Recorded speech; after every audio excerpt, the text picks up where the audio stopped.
have Jasmine Crockett, a low IQ person. They have AOC's low IQ. You give her an IQ test, have her pass like the exams that I decided to take. Let AOC go against Trump. Let Jasmine go against Trump. All right, hold up, because this one's straight up hilarious and messy. Jasmine Crockett just fired off a line that had the internet screaming, and even Jimmy Kimmel couldn't resist turning it into an IQ test Trump definitely isn't passing. This isn't just a joke. There's a deeper message behind the roast. Stick around. You're going to want every second of this breakdown. Brain power, live on national television. I'm calling it the James C. Kimmel Cognitive Aptitude and Mental Brilliance Invitational. Now, all we need are the contestants. I've already invited the president. I'm sure he'll accept, and let's now meet his potential competitor. We are joined live by the representative from Texas's 30th District. She is an attorney. She is an outspoken critic of the Trump administration. She coined the phrase, bleach blonde, bad-built butch body. Say hello to Jasmine Crockett, everybody. Thank you for joining us. All right. I assume you are aware of the fact that the president, for whatever reason, has challenged you to a duel of the medulla, yes? I am very well aware. I know that he can't seem to find himself in the Oval Office to make sure that he can end this shutdown, but he does have time to troll me. So listen, if he's down, I'm down. Do you notice any kind of a pattern when it comes to people he frequently refers to as low IQ people? They tend to be women, and they tend to be women of color. Yes, so you are, okay, so you are smart. Okay. That's what my mama said. Yeah. I don't want to, I have a few questions of the sort that Trump got on his cognitive assessment test. We're going to start with a visual, okay? Can you name this animal? It looks like an elephant.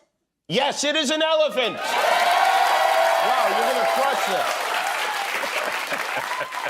Are you at all worried about going up against a man who founded his own fraudulent university? I mean, this is not just any guy. No. No, I'm okay, not. Here's another part of the test. You have to repeat these words back to me. Leg, cotton, school, tomato, white. Leg, cotton, school, tomato, white. Oh, wow, all right. All right, that's good, but I want to warn you, there are going to be questions that favor him, like how do you get ketchup out of a bottle? And what's the difference between a windmill and a ceiling fan? So this is not going to be easy. With that said, do you accept his challenge? Oh, I absolutely accept it. All right. Okay. That's great news. We're thinking about holding this at either the Meadowlands or the Rose Bowl or the smoldering hole that used to be the East Wing of the White House. Do you have a preference on where it would be? I'm saying the hole that used to be the White House. I think that's a really good choice.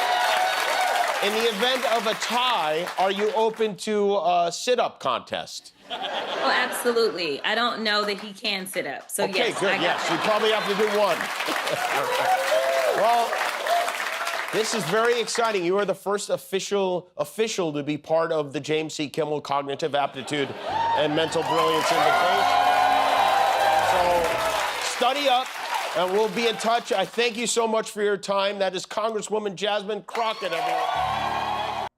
Listen, I'm waiting on a reporter, and maybe it'll be you, Caitlin, that finally ask him what is his IQ, because he is constantly talking about, he doesn't even know what a low IQ is. He don't even know which scores are low.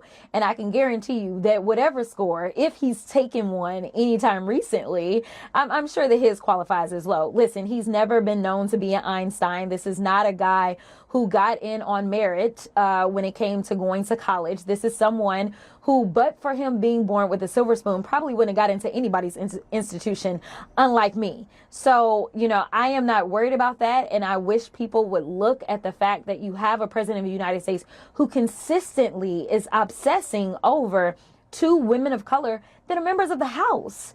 You are the president. You have a lot more power than we do, but obviously you consistently feel threatened. And that is why we have seen the attacks on black women in general from this administration. I don't know what black woman hurt him in his past, honey, but it is really taking him through it. But I really wish, for the sake of this country and honestly for the sake of the world, that he would focus on his real job and stop worrying about me. My constituents would worry about whether or not I have an adequate IQ, even though that's not the test that he's taking. And it's up to them to decide. It's not him. He can't hire me or fire me, unfortunately for him. And as it relates to a third term, people need to listen to what he's saying. They need to listen to that, because that is a very scary thing. It is unconstitutional. I do think he's being serious. He has hats that are made. He's starting to get people primed for this. There are people that are riding around in wrapping vehicles with Trump 2028. This is a serious threat. We know that he didn't want to leave the house last time, and that's why we ended up with January 6th. So no, people need to think about this seriously and understand that the people around him consistently break the law, and the Supreme Court has said that, yeah, he has immunity. So, I don't know how they will rule on whether or not he gets immunity when he does something and he is not duly elected, because there are no third terms in this country. But we really need to be concerned, especially as his friends are the ones buying things such as Dominion. And look, whether you laughed, gasped, or both, one thing's clear. When Jasmine Crockett swings, she doesn't miss. If you want the real context, the politics behind the punchline, and every angle the mainstream cuts out, hit that like button, boost the CTR, and subscribe to Crockett Decode. Because the next clip I'm covering, it's even wilder than this one.